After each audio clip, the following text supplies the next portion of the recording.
پاتے یہ ہیں، رب ہے موتی یہ ہے قاسم، واللہ یؤتی وانا قاسم، میرے آقا نے فرمایا حدیث کے مطابق، اور ہم اللہ کو موتی مانتے ہیں، لہذا وہ لوگ سن لے جو ہم پہ شرک کا فتویٰ لگاتے ہیں، رب ہے موتی یہ ہے قاسم، رزق اس کا ہے کھلاتے یہ ہے، رزق اس کا ہے کھلاتے یہ ہے، رزق اس کا ہے کھلاتے یہ ہے، اپنی بنی ہم آپ بگاڑے، اپنی بنی ہم آپ بگاڑے، کون بنائے بناتے یہ ہے، کون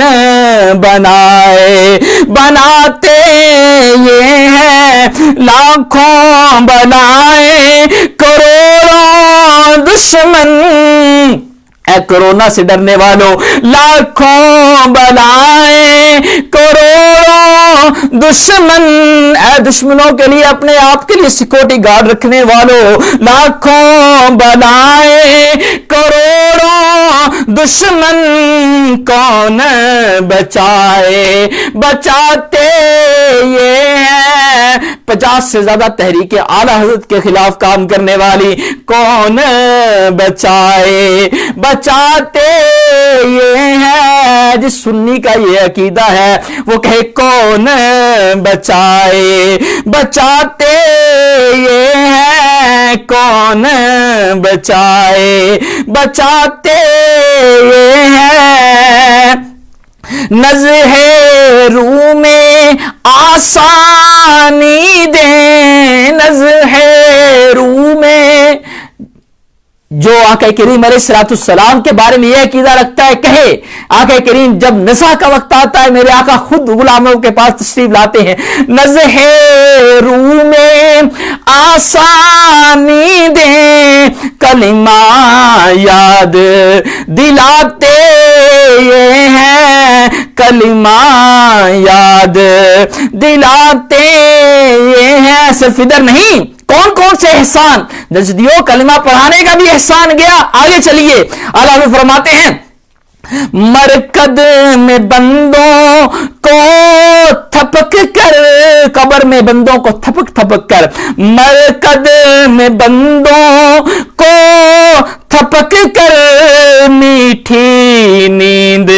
سلاتے یہ ہے، میٹھی نیند سلاتے یہ ہے، باپ جہاں بیٹے سے باغے، باپ جہاں بیٹے سے باغے، لطف وہاں فرماتے یہ ہے، ماں جب اکلوتے کو چھوڑے، آ کہہ کر بلاتے یہ ہے، آ کہہ کر بلاتے یہ ہے، خود سجدے میں گر کر اپنی گرتی امت اٹھاتے یہ ہے، گرتی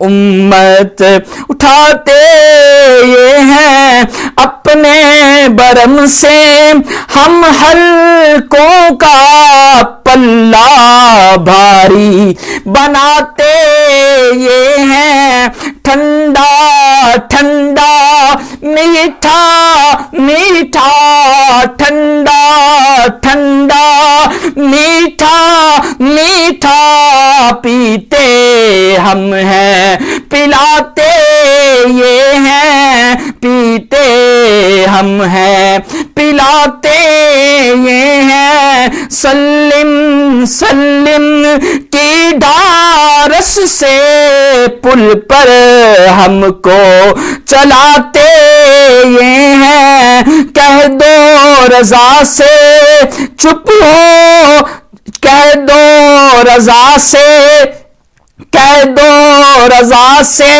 خوش ہو خوش رہ مجدار رضا کا سناتے یہ ہیں مجدار رضا کا سناتے یہ ہیں.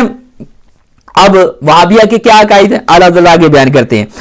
شاہ کو رسول کو ملک جو مانے یعنی جو رسول کو مانتا ہے فرشتوں کو مانتا ہے شاہ کو مانتا ہے اللہ کو مانتا ہے اس کو خدا سے چھڑاتے یہ ہیں وہابیہ کی طرف اشارہ یعنی اس کو بھی مشرک کہہ کے اللہ سے چھڑا دیتے ہیں.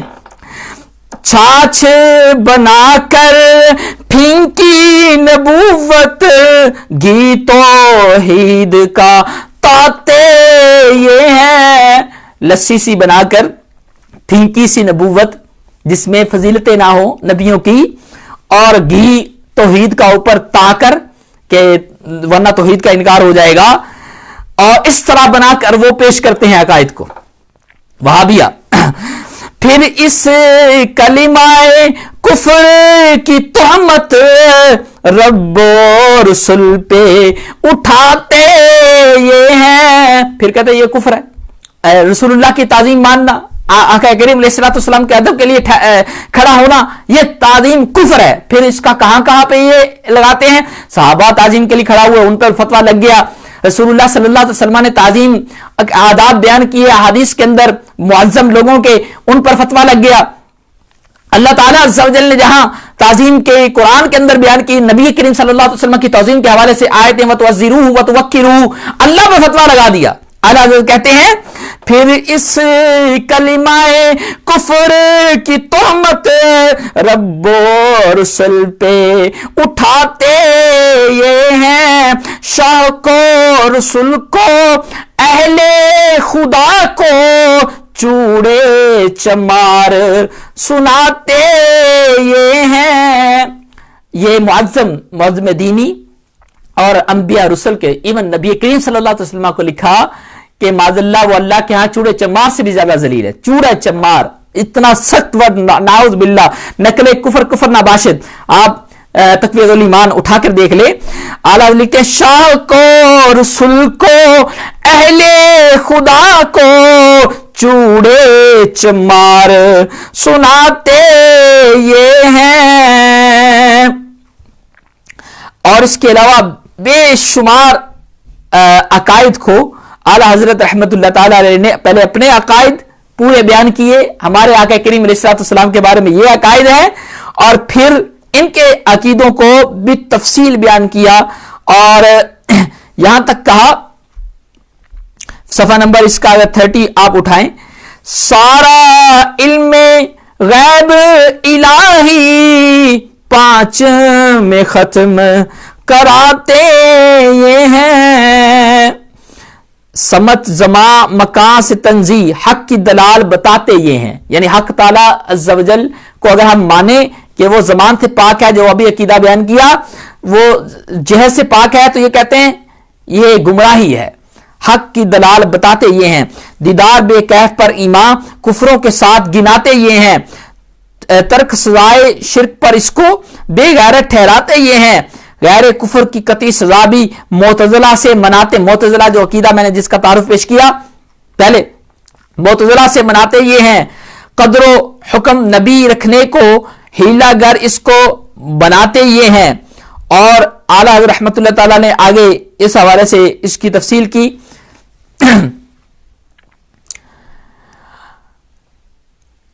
اللہ اکبر. کذب الہی ممکن کہہ کر دین و یقین سب ڈھاتے یہ ہیں. کذب مطلب اللہ کو جھوٹا اللہ جھوٹ بول سکتا ہے. کذب الہی ممکن کہہ کر دین و یقین سب ڈھاتے یہ ہیں. اوندھی عقل کی اندھی بدیا کس جنگل میں چراتے یہ ہیں. تو یہ اس کے علاوہ بہت تفصیل اعلیٰ رحمت اللہ تعالی نے ان کے تمام عقائد کو چیزوں کو بیان کیا. اور اس کے علاوہ جتنے بھی ڈیوینٹس لوگ ہیں اس کتاب کے اندر اعلیٰ حضرت نے شعر و شاعری کے اندر سب کے عقیدوں کو واضح بیان کر دیا اور نیچے ریفرنسز بھی دیے ہوئے ہیں. اور اس کتاب کو آپ سب لوگ اگر پڑھ لیں گے ایک بار انشاءاللہ اللہ کے کرم سے آپ بھی آقا کریم علیہ الصلوۃ والسلام کے شدائی محبت رسول رکھنے والے اور جماعت اہل سنت کے پیارے عقائد کے حامل بن جائیں گے، انشاءاللہ پھر آپ کبھی گمراہ نہیں ہوں گے۔ اللہ کے کرم سے جب کوئی اپنا ہاتھ سیدی اعلیٰ حضرت رحمۃ اللہ تعالیٰ کے ہاتھ میں دے دیتا ہے، اپنا سب کچھ انہیں مان لیتا ہے، اور حضور غوث پاک رحمۃ اللہ تعالیٰ علیہ کو اپنا سب کچھ جان لیتا ہے، اور اس کے علاوہ ہمارے اولیاء کرام کی نسبت سے وابستہ ہو جاتا ہے۔